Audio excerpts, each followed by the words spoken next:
Ministro Gilmar Mendes nega liminares para suspender tramitação da reforma da Previdência.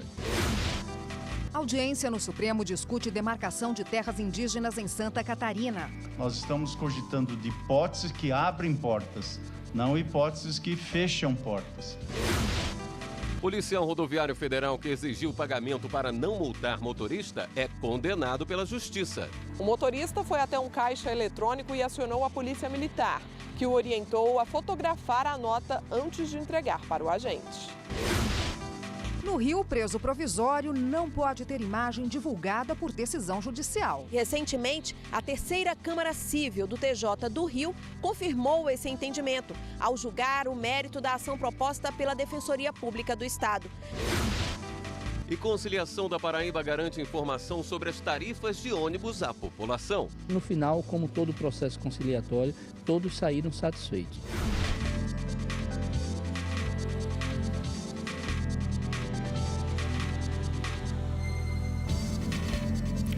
Olá, boa noite. Boa noite.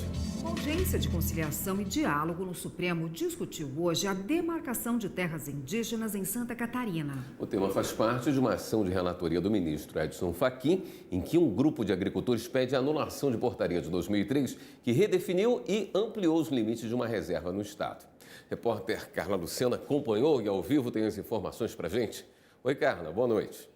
Olá, William. Boa noite para você, boa noite a todos. Olha só, o ministro Edson Fachin, ele disse durante a audiência que hoje era um dia muito importante, talvez o mais importante desde quando ele entrou aqui no STF em junho de 2015, por se tratar aí de uma discussão que envolve comunidades indígenas, agricultores familiares e também a preservação do meio ambiente. Acompanharam a audiência de hoje as ministras do STF, Carmen Lúcia e Rosa Weber, e também o subprocurador-geral da República, Antônio Carlos Bigonha. E a discussão foi justamente essa, sobre a demarcação da reserva indígena Ibirama-Laclanô, que fica lá em Santa Catarina e está ligada aí à comunidade indígena de Xoclém.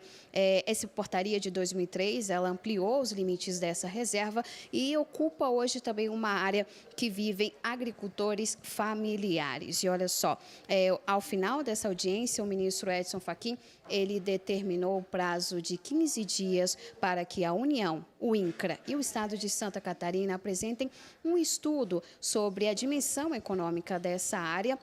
Também determinou que eles façam uma resposta, que eles deem uma resposta sobre o pedido alternativo para a solução deste conflito e ainda especificamente da União determinou que ela faça aí um plano de trabalho para a barragem do Vale do Itajaí, que fica também em Santa Catarina. Ele concedeu, e aí não é uma obrigação, o mesmo prazo para que os participantes dessa audiência também encaminhem aqui para o STF propostas, manifestações e documentos apresentando aí também soluções para este conflito. Ele disse que logo após este prazo, ele pretende então apresentar essa ação para julgamento no plenário do STF. Não tem ainda uma data, mas então ele pretende, após o recebimento destes documentos, liberar para a pauta, como se costuma dizer aqui no STF. E agora vamos acompanhar então como foi a discussão dessa audiência.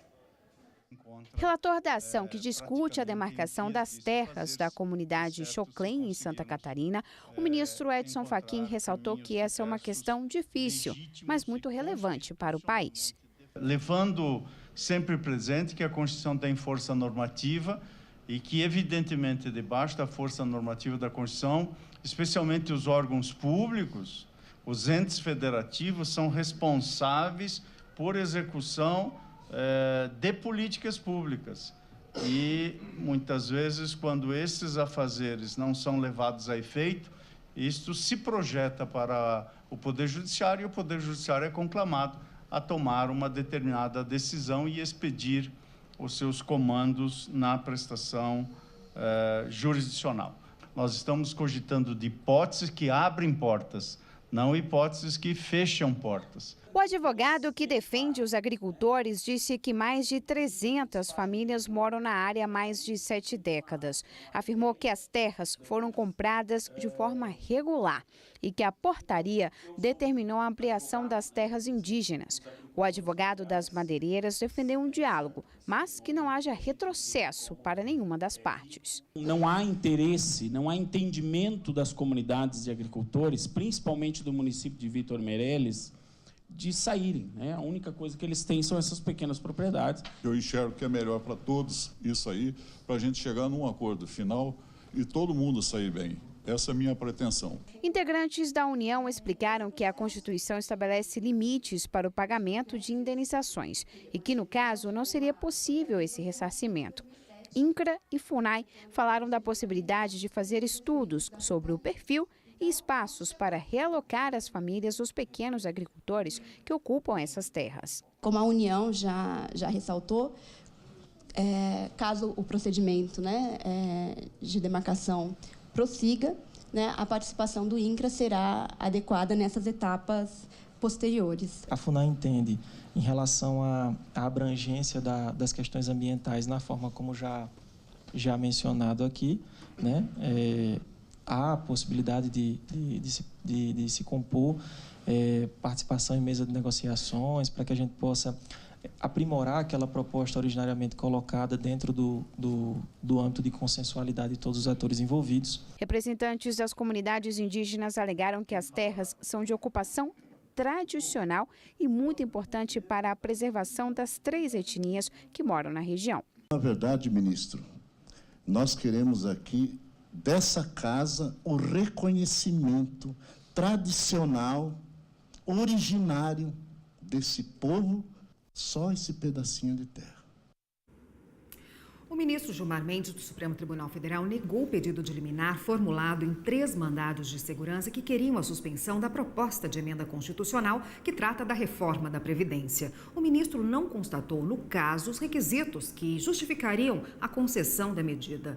Nos 3 mandados de segurança, o questionamento era a falta de estudos sobre os impactos orçamentários e financeiros da transição para o regime de capitalização previsto na PEC e a tentativa de abolir a cláusula pétrea da Constituição que garante o direito fundamental à previdência dos trabalhadores públicos e privados. O ministro Gilmar Mendes explicou que, segundo a jurisprudência do STF, o mandato de segurança preventiva impetrado por parlamentar é cabível em apenas 2 hipóteses: flagrante desrespeito ao devido processo legislativo constitucional ou quando a proposição legislativa contiver disposição que vise abolir cláusula pétrea da Constituição Federal.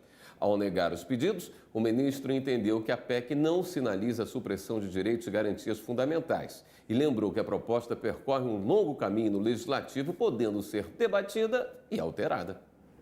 O Tribunal Regional Federal da Primeira Região em Brasília condenou um policial rodoviário federal por exigir pagamento para não aplicar multa em caminhoneiro. O policial recorreu ao TRF da Primeira Região após ser condenado pelo juízo da 2ª Vara Federal de Uberlândia. O caso foi parar na Justiça depois que ele abordou um caminhoneiro em uma rodovia durante uma fiscalização de rotina. O policial encontrou irregularidades no veículo e exigiu dinheiro para não multar o condutor. O motorista foi até um caixa eletrônico e acionou a Polícia Militar, que o orientou a fotografar a nota antes de entregar para o agente. Para a 3ª turma do TRF da Primeira Região, a materialidade do delito foi comprovada pela cédula de R$ 50 fotografada e encontrada com o policial com o mesmo número de série. Por isso, a condenação dele por solicitar e receber para si, em razão de sua função, vantagem indevida, foi mantida. A pena estabelecida foi de 2 anos de reclusão. A 6ª turma do Superior Tribunal de Justiça reconhece a ilegalidade de um processo no Ceará por falta de realização de audiência de custódia. A situação foi informada ao Conselho Nacional de Justiça para que sejam tomadas as devidas providências. Quando alguém é preso em flagrante, o detento precisa ser apresentado para um juiz e passar por uma audiência de custódia em até 24 horas, onde é definido se a prisão será mantida ou não.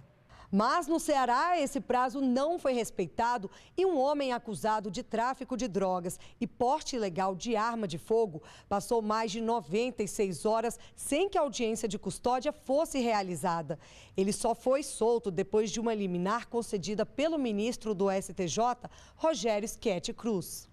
A defesa havia entrado com pedido de habeas corpus no Tribunal de Justiça do Ceará, mas o desembargador plantonista se negou a despachar o pedido de liminar por entender que o caso não se enquadrava nas hipóteses passíveis de análise no plantão judiciário, o que levou a defesa a buscar o STJ. O relator do processo, o ministro Rogério Schetti Cruz, lembrou a importância de o juiz avaliar a necessidade de manutenção da prisão preventiva, pois a medida atinge um dos bens jurídicos mais expressivos do cidadão, a liberdade. Além de deferir o habeas corpus, os ministros da sexta turma decidiram comunicar o caso à Corregedoria do CNJ, para que fossem tomadas providências cabíveis diante do descumprimento das normas que definem a realização da audiência de custódia. Todos os dias, as imagens de presos são exibidas nos noticiários, uma realidade que divide opiniões e tem sido questionada nos tribunais. A Justiça do Rio de Janeiro, por exemplo, proibiu recentemente a polícia de apresentar presos provisórios à imprensa. Em via de regra, crime é notícia, é informação de interesse social e quem infringe a lei tem a história contada, os dados divulgados e o rosto exposto para todo mundo ver.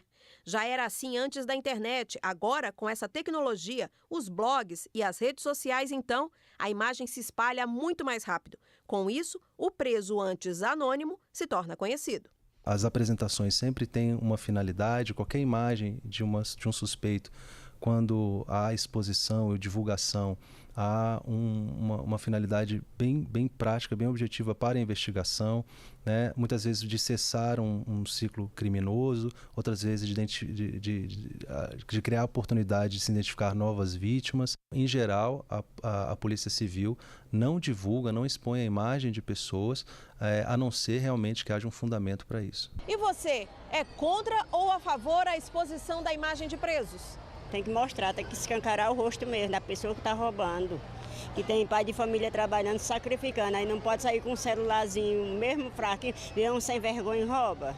Não tem lógica, tem que mostrar o rosto e tem que punir na hora eles também. Cada pessoa tem direito ou seja, não ter sua imagem exposta, né? Caso não queira. Eu acho que independentemente de ter cometido crime ou não. O assunto é delicado e tem ido parar nos tribunais. Foi assim no Rio de Janeiro. Lá, a Justiça já tinha concedido liminar para proibir a Polícia Estadual de expor os presos provisórios. E, recentemente, a terceira Câmara Cível do TJ do Rio confirmou esse entendimento ao julgar o mérito da ação proposta pela Defensoria Pública do Estado. A relatora do processo disse que essa prática só deve ser adotada em casos excepcionais e com motivos fundamentados. Em Minas Gerais, houve decisão parecida no ano passado. O TJ Mineiro determinou à Polícia do Estado a relatar por escrito toda vez que for divulgar a imagem e até a voz de um preso para os jornalistas. Este advogado explica que o X da questão está no conflito de dois princípios, o da intimidade e o da publicidade. De um lado, o cidadão com o direito de saber o fato. De outro, alguém que pode ou não ser condenado. Hoje em dia, qualquer coisa que você grava, qualquer coisa que você publica, ganha grandes proporções. Então, além de eventual pena que esse indivíduo pode sofrer ou não, a eventual punição, porque existem várias pessoas que são presas preventivamente e ao final são absolvidas, de ter uma dupla punição, porque a própria veiculação da sua imagem vai perturbar a tranquilidade e a paz desse indivíduo. Em determinados delitos, em determinados crimes, é importante que haja a veiculação da imagem do indivíduo, mas tem que ser uma decisão fundamentada. O critério da ponderação é indispensável, afirma este defensor público. Isso para equilibrar os direitos da informação e da intimidade, os dois previstos em lei, mas apesar de estarem nas legislações penal e civil, não são absolutos. Independentemente de ser um preso ou não, mantém-se o rol de direitos previstos, seja na Constituição ou previsto em lei. Então a Defensoria Pública se posiciona no sentido de dizer, olha, o preso tem sim direito à manutenção de sua imagem. E ainda nesta edição, paulista será indenizada por cobrança indevida do IPTU. A Justiça de São Paulo manteve condenação a 2 empresas por causa de cobranças de IPTU antes da entrega do imóvel a uma compradora.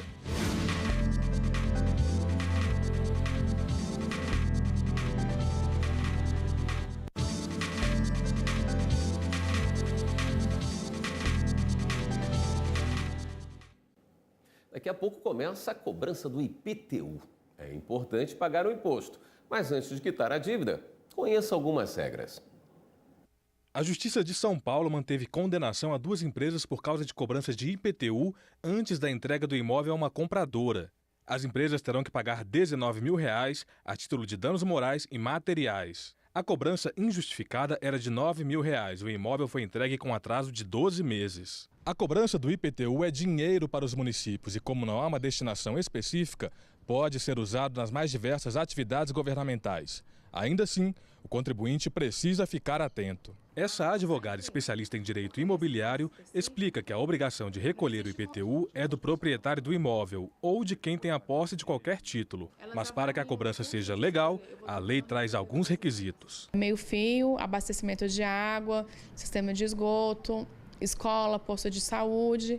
E aí tem que ter uma acumulação de no mínimo 2 requisitos dentre os 6, salvo engano, que a lei traz.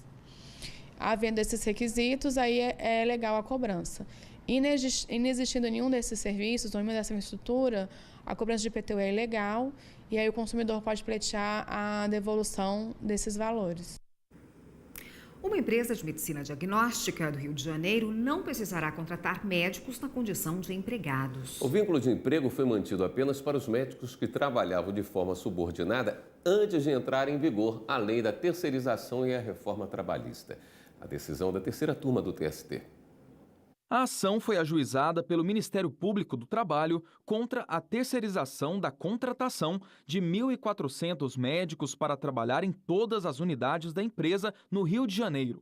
De acordo com o MPT, os profissionais eram obrigados a abrir pessoa jurídica para manter a prestação de serviços. O Tribunal Regional do Trabalho da Primeira Região no Rio de Janeiro entendeu que se tratava de pejotização, em que o profissional constitui pessoa jurídica para prestar serviços, mas na prática tem perfil de empregado. O TRT determinou que o laboratório deixasse de contratar novos médicos por meio de pessoa jurídica para atividade fim e condenou a empresa ao pagamento de indenização por dano moral coletivo no valor de R$3 milhões. Além disso, fixou multa diária de R$5 mil por empregado em situação irregular. A empresa recorreu ao Tribunal Superior do Trabalho.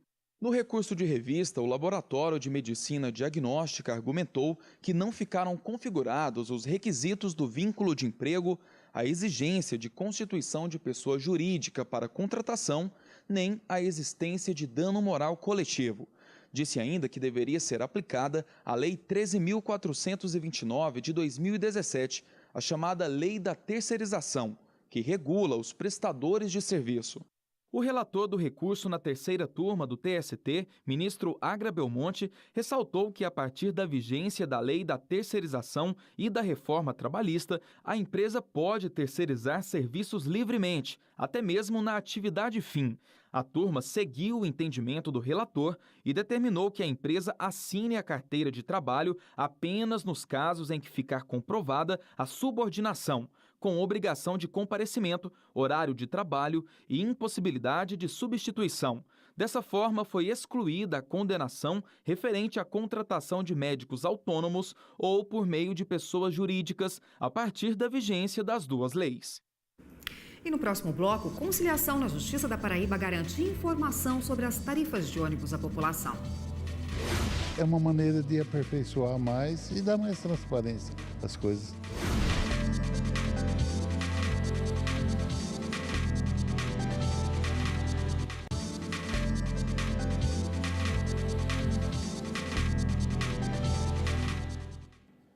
A Superintendência Executiva de Mobilidade Urbana de João Pessoa, na Paraíba, tem 30 dias para esclarecer as dúvidas da população em relação às tarifas de ônibus.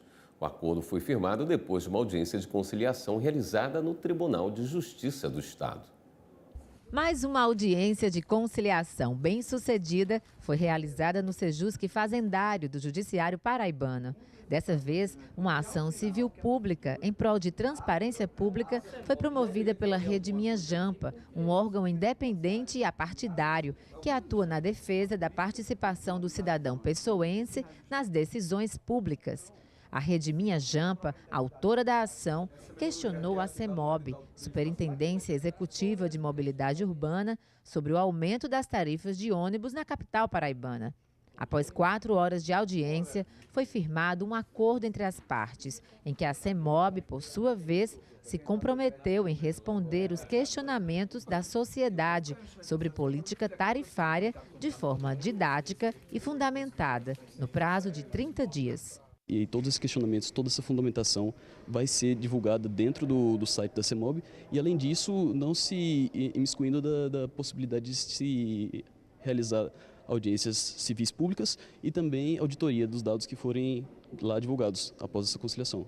Para o juiz Antônio Carneiro de Paiva Júnior, coordenador do Sejusc Fazendário, esta foi mais uma oportunidade da Justiça desmistificar alguns mitos sobre a eficiência do processo conciliatório envolvendo entes da fazenda pública.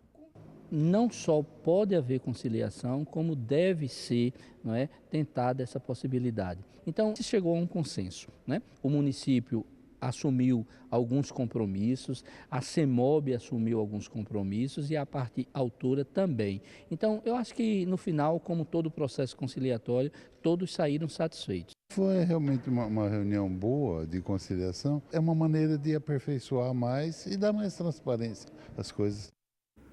O Tribunal Superior Eleitoral vai realizar 2 sessões plenárias nesta semana. A sessão de quinta-feira foi cancelada, mas uma sessão extraordinária foi convocada para esta segunda-feira, dia 29 de abril. As prestações de contas relativas a 2013 de 3 partidos devem ser julgadas na sessão extraordinária. As contas do Partido da Social Democracia Brasileira, o PSDB, são de relatoria do ministro Og Fernandes. O ministro Jorge Mussi é o relator das contas do Partido Renovador Trabalhista Brasileiro, o PRTB, e do Partido da República, o PR. O plenário também deve julgar um recurso de Antônio Carlos Peixoto Nunes e Antônia Francisca de Oliveira, eleitos em 2016, prefeito e vice-prefeita da cidade de Paraú, no Rio Grande do Norte. Eles são acusados pelo Ministério Público Eleitoral de praticar abuso de poder econômico em 3 showmícios durante a campanha eleitoral. Hoje, o presidente do STF, Dias Toffoli, participou de uma palestra do doutor em psicanálise e escritor Augusto Cury. A palestra foi realizada na sala de sessões da 2ª Turma do Supremo. O tema, inteligência multifocal, é uma teoria desenvolvida por Cury que tem como objetivo entender a construção dos pensamentos conscientes e inconscientes e, assim, interpretar a realidade das pessoas e do mundo. Na palestra, Augusto Cury explica quais são as ferramentas para estimular o debate de ideias e dicas de como atuar e proteger as emoções. A teoria da inteligência multifocal e outras dezenas de livros do autor já foram publicados em mais de 70 países, com mais de 25 milhões de livros vendidos somente no Brasil. E agora vamos dar um giro na rede para saber das últimas notícias.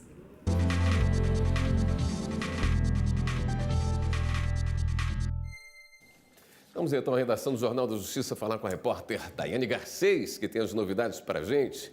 Boa noite, Daiane. Boa noite, William, Érica e a todos que nos acompanham. Pois é, o Supremo Tribunal Federal vai decidir se é possível aceitar prova obtida por meio da abertura de encomenda postada nos Correios. Isso por causa da inviolabilidade de correspondências, que está prevista na Constituição Federal. Trata-se de um recurso especial que teve repercussão geral reconhecida pelo plenário virtual do STF. E o Ministério Público Federal emitiu uma nota técnica favorável à aprovação da emenda ao projeto de lei de conversão, que prevê a volta da franquia mínima e gratuita de bagagem, que foi cancelada há mais ou menos uns 3 anos por meio de uma resolução da ANAC, Agência Nacional de Aviação Civil. Agora tem um detalhe, essa emenda foi aprovada só na comissão mista do Congresso. Para entrar em vigor, ainda precisa passar por outras etapas. Precisa ser aprovada no plenário da Câmara, no plenário do Senado e só depois, por fim, ser sancionada sancionada pelo presidente da República. E o Ministério Público Federal recorreu ao Tribunal Regional Federal da 2ª Região para suspender todos os registros de armas de fogo pela Polícia Federal na Baixada Fluminense, no Rio de Janeiro. O pedido do MPF é para que essa suspensão ela permaneça até que sejam definidos todos os critérios para aplicar as regras do decreto que entrou em vigor no início deste ano, aquele decreto que trata da posse de armas no Brasil. Uma das alegações do Ministério Público Federal é que novas concessões de registros podem impactar desfavoravelmente a população da Baixada Fluminense, que, de acordo com o Ministério Público, registra altos índices de mortes violentas no Brasil. E o Cadastro Nacional de Adoção completou 11 anos de funcionamento e agora está sendo atualizado. O novo sistema está em fase de teste e vai oferecer muitas novidades. Entre elas, uma página só com dados de acolhimento e de adoção, uma página que deve ser alimentada em tempo real. Além disso, um sistema de alerta de vencimentos de prazos e também o acesso ao cidadão aos dados, claro, aqueles dados que não são sigilosos. Pois é, o sistema agora vai garantir mais segurança jurídica e mais transparência a todos os processos de adoção e de acolhimento no nosso país. Essas foram as notícias de hoje. Se você quiser rever alguma de nossas reportagens, é só acessar nosso canal no YouTube, TV Justiça Oficial. A todos, uma ótima noite. Érica, William. Obrigado, Daiane. Esta edição do Jornal da Justiça fica por aqui. Uma boa noite para você. Continue com a programação da TV Justiça. Boa noite. Até amanhã.